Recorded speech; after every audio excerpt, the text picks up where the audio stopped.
के राम्रो किन राम्रो मन रमाए जहाँ पनि राम्रो मन नरमाए त सुनको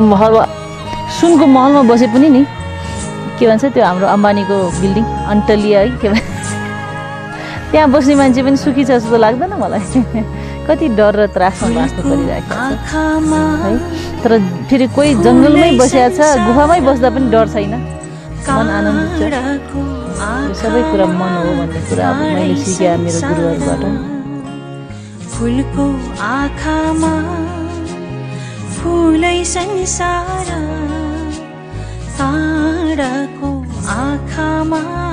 तारै संसार झुल्किन्छ है छाया वस्तु अनुसार